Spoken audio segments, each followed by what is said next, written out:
is. Chimpanzees are actually pretty vigorous carnivores. They love to kill monkeys. They only eat the abdominal contents out of monkeys and hang the carcass on the trees. Jane Goodall first described this. Lastly, salt. You are a portable saltwater aquarium that has a leak. The water in our body is exactly the same as seawater. We have the same concentration of seawater in every one of our cells. That's because, believe it or not, for about 4 million years, you and I lived in the ocean. Excuse me 1 second. Goodbye. Now, people will tell you, the paleo folks will tell you that you're naked because you went running after wildebeest for miles and miles and miles and you had to sweat. That's the most ridiculous thing that you can possibly think of. If you're sweating out there on the Great Plains or the savannas of Africa, there aren't any Gatorade stops. And guess what? Out on the savannah, there aren't very many watering holes. And if you happen to stop by a watering hole, there's plenty of folks waiting for you to come there to eat you. We happen to be hairless because the only animals that are hairless are aquatic animals. Dolphins are hairless because they live in the ocean. Believe it or not, elephants are hairless because they used to live in the ocean. Elephants are an aquatic creature. We're hairless because we used to live in the ocean. Take a look at your foot sometime. If you think that was designed for running, I got news for you. If it was designed for running, it would be a paw. I like to race my Yorkie on a 5K. My Yorkie, 8 pounds of her, can beat me in a run. It's because she has 4 legs. She was designed for running. But I got news for you. If I throw her in the pool and try to race her to the other side, guess who wins? Because all she can do is dog paddle. I happen to have flippers. Just take a look at your foot. That is a flipper. That is not a running device. Insulin resistance. You've heard talk about that. Insulin is the key to staying alive. The lower your insulin level is, the longer you're going to live. Most of my patients who are in their 90s and 100s have insulin levels of 1 or less than 1. I run mine at 1 to 2. My lovely wife Penny is less than 1. I hate her. She's going to live forever. Insulin is a storage hormone.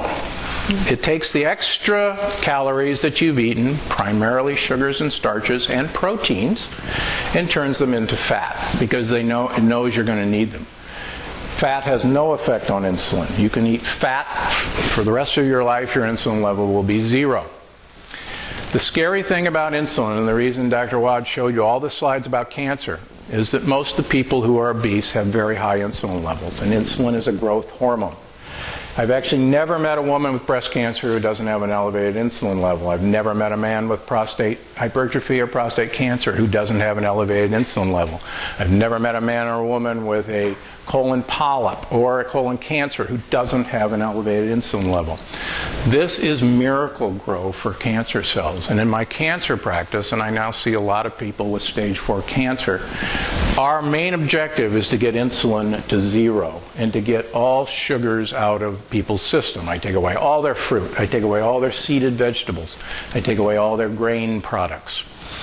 Insulin's job, if muscles aren't going to use the sugar you've just eaten, is to tell the liver to manufacture fat out of the sugar. And it does a really good job of it, and that fat is triglycerides. The other job is to grow things, the things you don't want to grow. This is designed into our systems, believe it or not, and any CrossFit trainer knows this. 2 days of inactivity for a classic, well-trained athlete will make muscle cells insulin resistant. Why would you do that? Well, because the only time you would be inactive for 2 days, and you were an ancient human, is that you were injured. It's the only reason you would be inactive for 2 days. They didn't have Super Bowl weekend. Now, because you're injured, you've got to save fuel because you don't know when you're going to get up and find food again.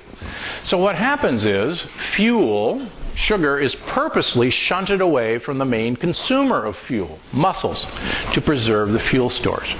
And that's why just a couple of days of sitting in the office make every single one of us insulin resistant. And if we don't do something to change that around, we will keep depositing fat. And that's one of the reasons why we're all getting so fat and we're eating so healthy. Here's a really cool thing. Women are designed to store enough fat to successfully carry 2 pregnancies to term without eating. You actually have genes that assess your fat stores. Now, I have a little saying, fat on your ass, you're built to last. Fat in your gut, you're out of luck. Down there.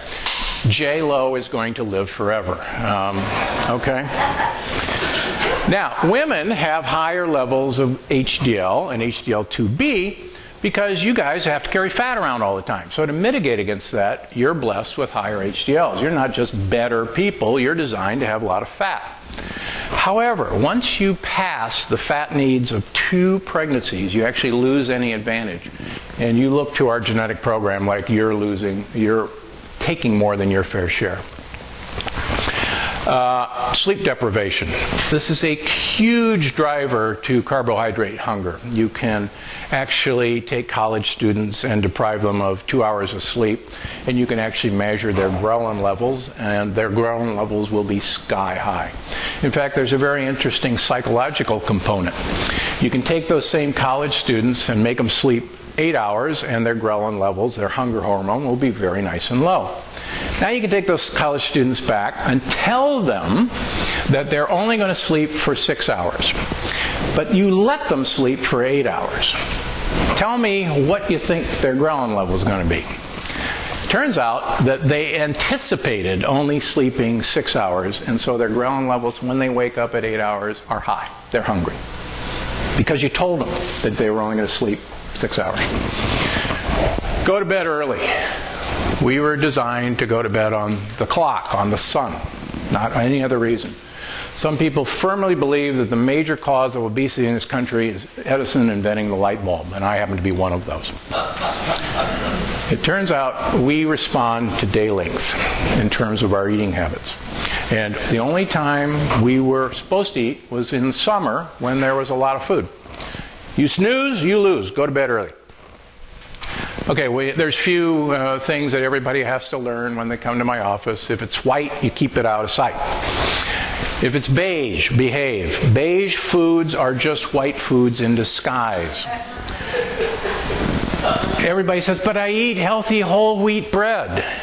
That's like telling me you smoke a Virginia Slim instead of a Camel. It's the same thing. A piece of healthy whole wheat bread will raise your blood sugar higher and faster than 4 teaspoons of sugar. 4. So when you have your healthy whole wheat bread sandwich, you're having 8 teaspoons of sugar. I'd really much rather you just put a piece of turkey on your hand and put 8 teaspoons of sugar. It'll be better for you. If it's brown, slow down. Brown foods just mean they are full of what are called advanced glycation products. I won't talk about that. Eat green, become lean. A gorilla eats 16 pounds of leaves every day. A gorilla weighs 400 pounds. He's 3% body fat. Not even Lance Armstrong can get to 3%. It's almost impossible. Blue, black, or red, go ahead in season. Blueberries are great for you in season, not from Chile. If it's sweet, retreat. Anyone who's over the age of 50 will realize that blueberries and strawberries used to be so bitter you almost couldn't eat them unless you poured lots of sugar on them. Now, blueberries are the size of grapes, and you eat piles of them from Costco because they're so sweet. Now we have strawberries that are still green and they're sweet, and they're now the size of a cantaloupe. These are unnatural, abnormal things. A couple other things. If something was done to prolong a food's shelf life, I guarantee you it will shorten your life. Those healthy whole grains never used to be made into anything because they went rancid very quickly. That's why nobody had healthy whole grain foods before.